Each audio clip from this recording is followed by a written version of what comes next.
Prime Studios, we call ourselves a product plus brand design consultancy. And what that means is that we do both of those things for our clients. We obviously create products for them, that's what we're known for the most. But we also work with developing brands through the lens of physical products.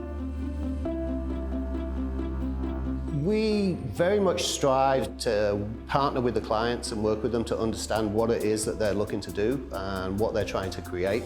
And then we think about developing products and packaging for that to fit with that DNA. We don't have a house style. We design to the needs of the brand.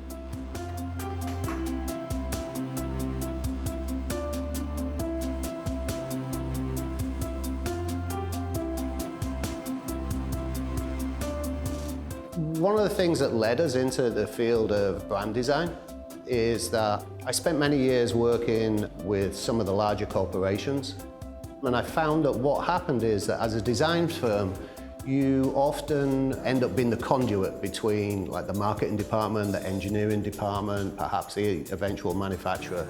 So you develop a skill set which allows you to think holistically about the product, and that's the same type of thinking which I think you need when you're creating brands from scratch.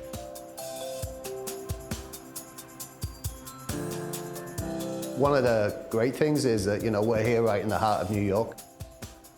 You get so much just download of new things from just walking around on the streets in New York. That's one of the reasons I love it here. But we also have a very kind of multicultural team.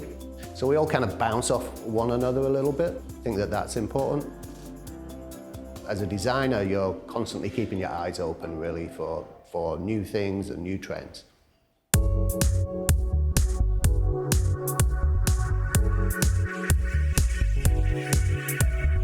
I always knew I wanted to do something creative.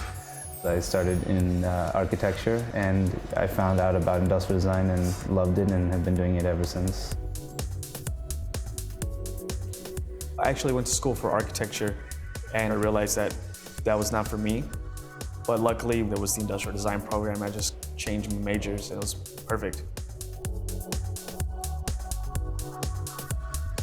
Currently, what I'm working on is some designs for a cutlery set.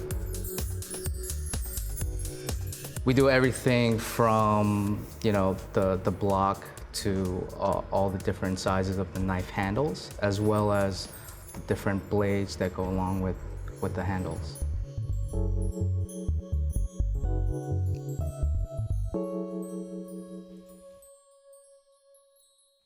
So right now we are putting together a prototype for a knife block.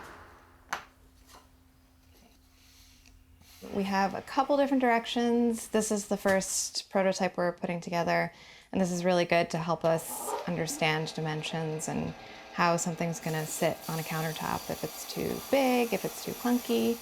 And yeah, it's something we can do really quickly and get like really good feedback.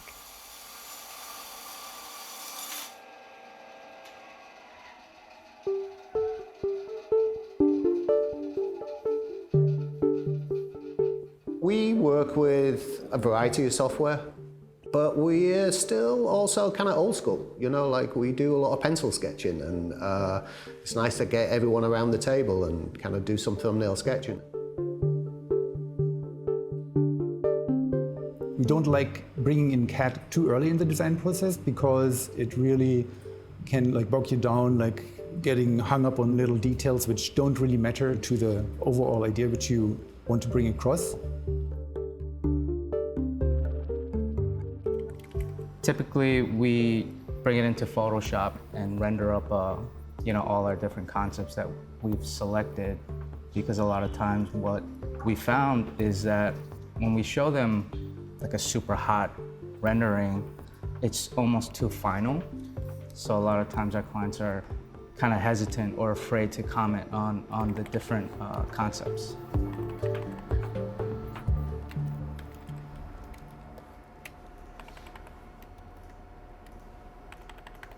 When I started Prime Studio, one of the things that I was really interested in is that we worked on a wide variety of products.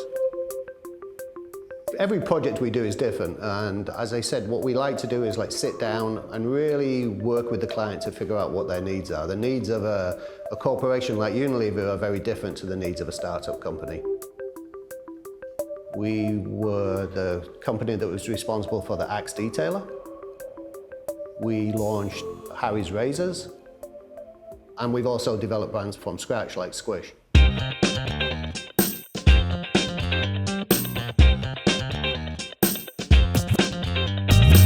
Squish is a line of collapsible housewares products that we designed for our long-term client Robinson Home Products in Buffalo.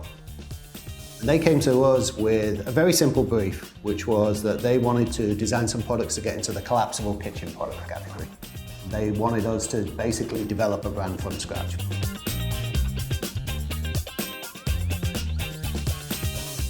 The products that we came up with for them are very fun, they're very colourful.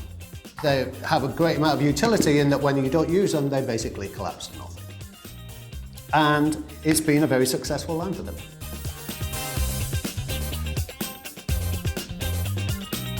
Initially, what we took a look at was current product already in the market, purely from an aesthetic point of view. It's really to bring us up to speed with what everyone else is doing and familiarise ourselves with this type of product. But again, we're also always looking for, like, is there a certain area of opportunity where people are not currently playing?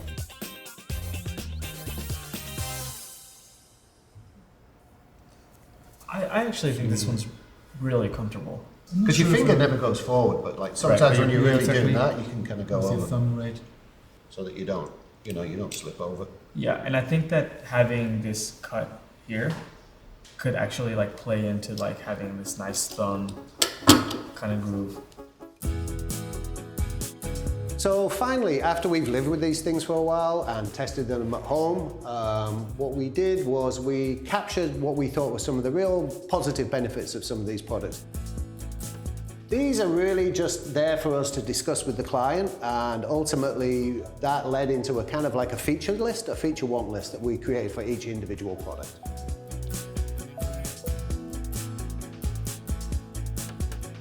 The culmination of all this research was that we presented to the client 4 different mood boards or images for what we thought were possible directions for this new brand and this new line. That information is what we used from them when we went ahead and created our initial design concept. Also at this first presentation of the client, we also started to explore names for the brand.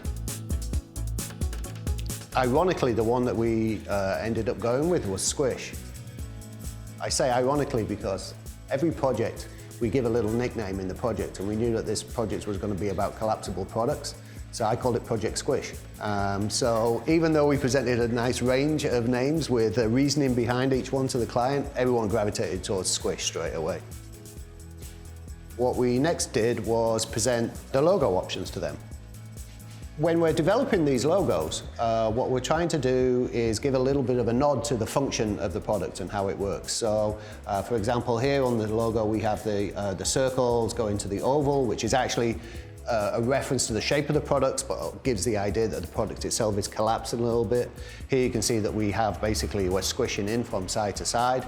And then this is a little bit of a more literal reference to the fold lines in the product itself.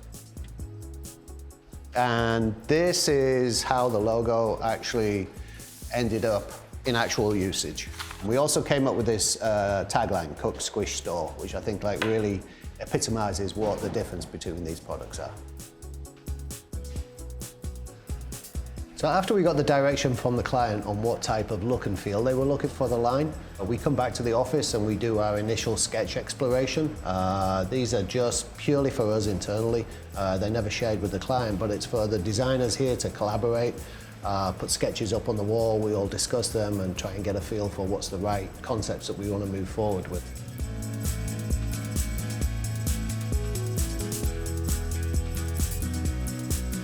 We actually really make life hard for ourselves in the beginning because we know if we can come up with a design language that works on very disparate products, then obviously it will translate to things which are closer in. Initially with Squish, I think we launched 8 or 9 products, but now we're up to perhaps 45 or 50.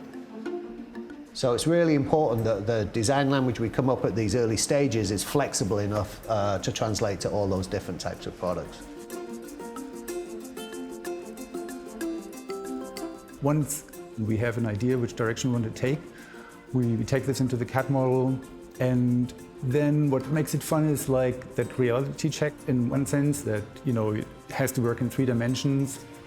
It's still like very much part of the design process. It's not just executional. There's still a lot of correcting and adjusting and fine-tuning that's happening as you work on the CAD model. So we've got the Tom's prototype, right? Which Oh wow! I have to say is pretty amazing. Prototype. Yeah. Very often the vendor who is actually doing the tooling for us in the production is also handling the prototyping. Often you get feedback from the factory about design for manufacturing. In Squish case, for example, there was like quite a bit of back and forth about like the right stiffness for the material for it to work well, and had to be like changed around just for the manufacturing process.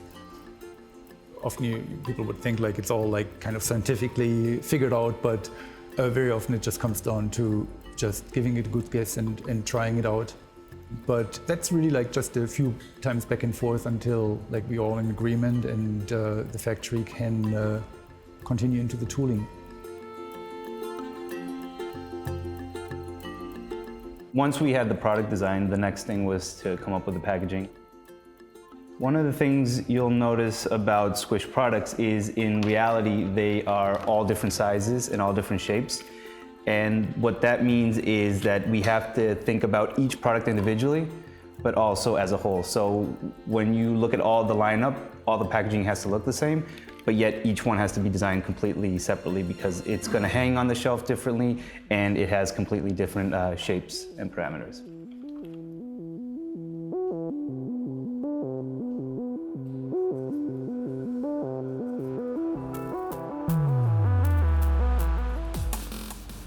There's maybe a misconception in design that sometimes there's the right answer. And I think that there's not only one solution to any design problem. And I think as designers, your job is to think about those solutions objectively.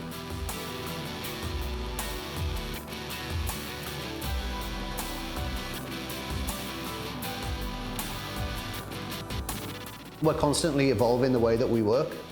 I mean, obviously software is always evolving. It's just a question of keeping our eyes and ears open. I mean, we're all active in the design community, so there's a lot of learning goes on just through word of mouth. We're very real-world people. We want to work with the manufacturers to make sure that the designs that we come up with can be easily manufactured. Otherwise, it's not a good design.